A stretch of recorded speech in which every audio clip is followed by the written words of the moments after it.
more kutir.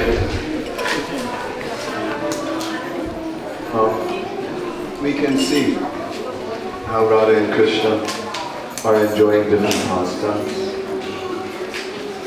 And sometimes, dressed like peacocks, are dancing.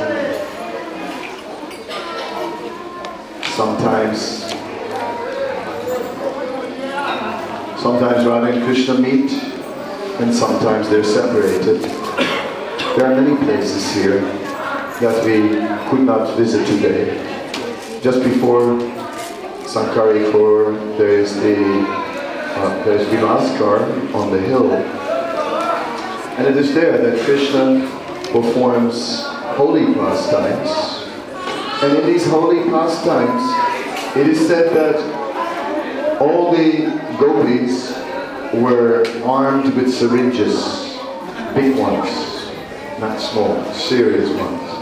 And they were all having one target, Krishna.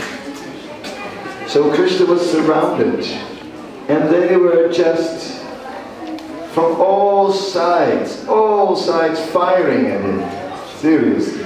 Oh, it was colored liquids, so it was serious. Krishna had only one syringe. However, when Krishna was shooting from his syringe, then a whole cloud of color would appear from there. And that cloud would develop in many other clouds, and as many clouds as there were gopis, and then hit each one of them. So in this one, it was a fair fight. It was a fair fight. And who won is hard to say. So this is the area where many such pastimes take place. And sometimes, of course, it is described that the relationship between Radha and Krishna is the relationship of Parikrama. It is the relationship, it is the forbidden relationship. No. It is the relationship where every moment is a stolen moment. Yes. See, I made this point many times about the difference between Parikrama and Swakiya. Swakiya means when one is married. And yeah, you know, as they say, tie the knot or put the ring, and then wherever you put the ring. But once that ring is there, something has changed. Now one is obliged. There's some element of being obliged in a marriage relationship. It is. But in Parikrama, forget it. There's no obligation whatsoever. You can go any minute. Yeah? So therefore, in Parikrama, one has to conquer Krishna again and again. In Dwarka, Krishna is married, and there's no such thing as a divorce. Yes. So therefore, then Krishna is obliged. And he does. In Dwarka he does many things. He's obliged. But in Vrindavan, Krishna is showing his real feature, how he has to be conquered. He has to be conquered again and again. Not once, but many times. That is Parikrama. Each moment again we have to conquer Krishna. Each moment again we have to impress Krishna. We can never say, now I have done, 88 years of service. Turning 89 this year. Yeah, but, I know I don't look it, but I'll show you my passport. 88 years of service. Turning 89 this year. Yeah, look young for my age, but still 89. Turning 89 this year, and now I can rest. I have done so much service my whole life. I have over to Krishna. Now I can just simply enjoy the fruits of all that service. Doesn't work like that. Even at 99, yeah, I never thought I would get this old. But I made it to 99. Most people don't serve Krishna for 99 years. Now I need a... Now Krishna will surely give me a medal. No medals, no recognition. No. Yes, he will recognize, but no rights connected to the recognition. So this is the difficulty. This is Parikrama, always again conquering Krishna. That is the nature of devotional service. Surrender is not once. Surrender is again and again and again and again. It is all the time. That is pure devotional service. Not I have surrendered. Oh yes, I did. No, it was difficult. It was. It was a tough moment. You know? If I think back of it, it really was. No, I struggled a lot actually, to tell you the truth. Like, for example, when I took sannyas, I was sitting in the fire yagya kund, and they had not lit the fire yet, and I was sweating. I was thinking, why am I doing this? Why? I was thinking, Kadamba Kanana, not Swami yet. You know, Kadamba Kanana, you always make your life difficult. Why? Why are you doing it? You're doing it to yourself. No one told you to do this. Why are you doing this? I had my moments, you know. Anyway, too late. They lit the fire, had to go through the whole thing, and then it was done, you know. Had to make something of it. No. So, in this way, we may make the external step of surrender, but internally, still struggling. We may take initiation. It doesn't mean that from that day on, suddenly, you fly through your rounds. Maybe sometimes, but there's also days that you chant your rounds with lead boots on, and every bead weighs a ton. Hare.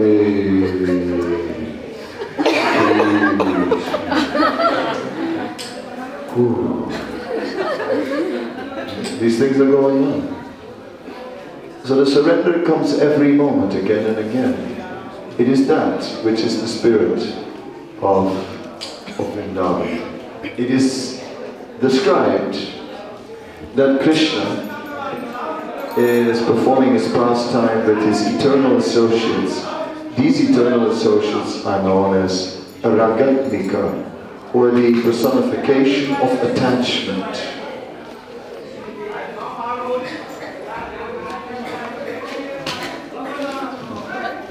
The personification of attachment. Whereas we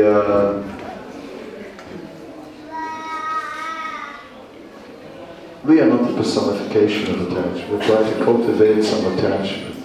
Attachment for what? Attachment to serve, first of all. To serve. Always to serve. Attachment to see Krishna, that's also serving. Attachment to hear Krishna playing his flute is also serving. But then we see that here is Daruka, Krishna's chariot driver, and he is fanning Krishna, and then he gets ecstatic symptom and he freezes on the spot. And Daruka he doesn't want this ecstasy, because it interferes with his service. He doesn't want, he's frozen. He says, what is this? Standing there like the Statue of Liberty, with a fan in the hand, right? No, he doesn't want this kind of ecstasy. So it's really that attachment, this ragatmika. There is ecstasy, but service is the essence. It is about service. It is about glorification of Krishna. It is about making endless arrangements for Krishna's comfort, for Krishna's pleasure. That is the idea. This is the spirit of Vrindavan. Now earlier on, as we were at Sankarikor, I was speaking about prakat and aprakat. How the prakat is what is manifest to us, and the aprakat is what is not manifest to us. So there's a lot going on aprakat and unmanifest to us. So all the deities that are here, all the temples that are here are to help us to make the pastimes of Krishna more prakat to us. Just like we in the temple, we go to Mongol Arati, the deities are there just so that the reality of Krishna becomes more manifest to us, more prakat. Otherwise, we are living in the illusory reality. We're concerned with that. We're concerned with the weather forecast, we're concerned with the news, we're concerned with the world, we're concerned with the bed we sleep on, we're concerned with the mosquitoes in the room. I'm concerned because malaria, I had it too many times in Vrindavan, so I have a net, and I make sure no mosquitoes come in on the net. And it's a battle between me and them. And I'm determined to win. Part of life in Vrindavan, living with mosquitoes, malaria carriers, especially around Janmashtami. So, even now, so what to do? The material world. But the uppercut leaders, so all these places here are there to help us. As I said earlier, we are approaching the Holy Dham through the Acharyas who provide us with authorized perception. The Acharyas, such as Rupa Swami and Vishwanath Chakravarti Thakur, or Narahari Shankar, or other great personalities, they are Parisat devotees of the Lord. They are devotees that are eternal associates of the Lord. So they can see. They can see. They are able to see. So here in Varsana, there's a very big culture of remembering. That culture is very old. Many of these places have been preserved. Many pilgrims are here on the spot. We are not the only ones. And they all appreciate that Srimati Radharani is the greatest devotee of Krishna, and no one can please Krishna like she can please Krishna. They appreciate it. And they remember. Still, because the age of Kali is there, there may also be some covering that has come in. It may not be all completely transparent. So we remain with Prabhupada. Vrindavan is full of Krishna consciousness, everywhere, full, all over. And there are many teachers and many who have revealed. But when Prabhupada was present, it was very clear. It was very, very clear that there was nobody else like him. That in all of Vrindavan there was no one else like him. Now sometimes that is not understood. Yeah. No one like Prabhupada. So we are here in Prabhupada's family. We are not the most exalted of all the Vaishnavas who are here. We are not the greatest devotees, but we are connected to a pure devotee. To 100% pure devotee. Of this, there is no doubt. No doubt. So in this way we are going to the Dhamma from place to place. Because there are many places here, and because we are with so many people, cannot go everywhere. I have to cut some corners, because it takes a long time for us to go around. If you go with a group of 10, then you can stop on every place here in Parikrama. Also the best is to do it outside of Kartik, then it's a little more peaceful. If you come back in December, it's a little colder, but it's much more, you can actually wander around here early in the morning. So maybe it's not that we are now connecting with every single place.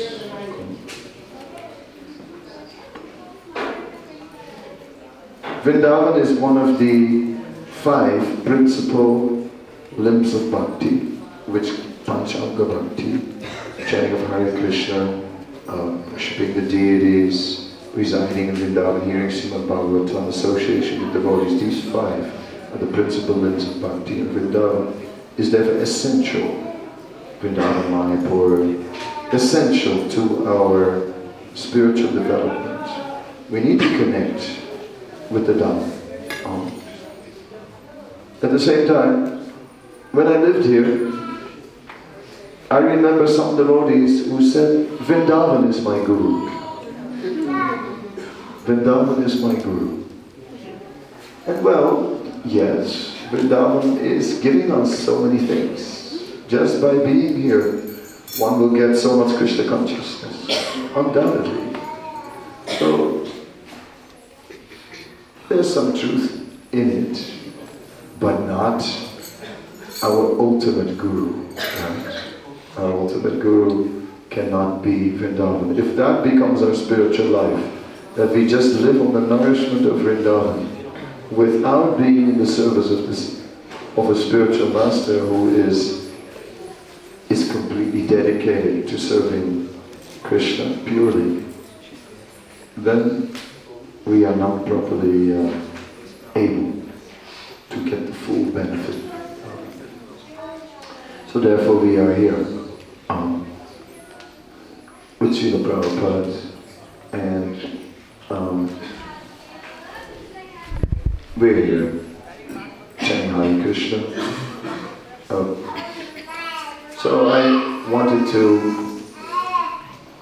because of that, I wanted to read a little bit from Prabhupada's books. I'm just going to pull out the little monster. One moment.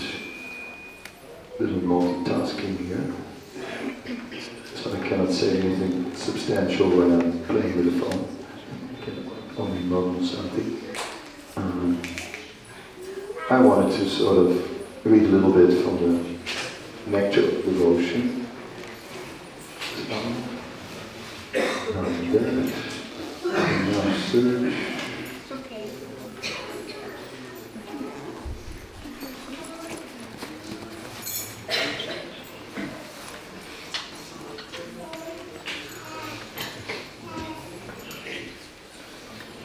So, I'll read a little bit from the Nectar of Devotion, and what I did is I typed in Radharani in the search, and I'll just read a few of the things that come up.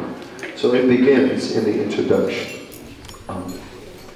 It is said, Sri Krishna is the Supreme Personality of Godhead, the cause of all causes, the reservoir of all rasas or relationships, which are called neutrality, passive adoration, servitorship, friendship, parenthood, conjugal love, comedy, compassion, fear, chivalry, ghastliness, wonder, and devastation. He is the supreme attractive form, and by his universal and transcendental attractive features, he's captivated all the gopis, headed by Taraka, Palika, Shyam, Lalita, and ultimately Srimati Radharani. So we saw here, Krishna is the reservoir of all the rasas, Akila Rasa Rita Murti. We get these 5 principal rasas from neutrality, servitorship, friendship, parenthood, conjugal love, and then within them we get the secondary rasas that manifest within these first 5. So sometimes there is the mood, sometimes there's comedy in parenthood, some fun, sometimes there's compassion, sometimes there's fear, when Mother Yasoda lifts her stick and Krishna is full of fear, sometimes chivalry, ghastliness, wonder, and devastation. Hey, choo! Get your kid quiet or take it outside. He is the supreme attractive form, and by his universal transcendental attractive feature, he's captivated all the gopis, headed by Taraka, Palika, Shyam, Lalita, and ultimately Srimati Radharani. So it is explained by the acharyas that there are different groups of gopis. These are known as pakshas, these groups. Then it says that there is Radharani's group, Swapaksha, her own group. That paksha is headed up by Lalita, and she's guiding that group. Then there is Chant, she is Surit paksha. She is friendly, a friendly group who assists Radharani's group. Then you have Parikrama, who is neutral. Sometimes he's on Radharani's side, and sometimes on the other side, Chandravali's side. Tara is in competition. She has her own group in competition with Srimati Radharani. So this way, different groups of gopis, all there to increase the attachment. But the whole thing is about attachment. And that when you have a competitor, you start to feel more attached. See? So the competitor is there to bring out more attachment, to make the moments even more precious, even more stolen. So in this way, all the arrangements here are there to increase the love. Oh. Alright, so that we get from the nectar of devotion.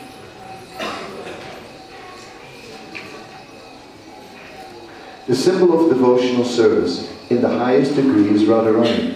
Krishna is called Madan Mahan, which means that he's so attractive that he can defeat the attraction of thousands of cupids. But Radharani is still more attractive, for she can even attract Krishna. Therefore devotees call her Madan Mahan Mohini, the attractor of the attractor of Cupid. To perform devotional service means to follow in the footsteps of Radharani, and devotees in Vrindavan put themselves under the care of Radharani in order to achieve perfection in devotional service.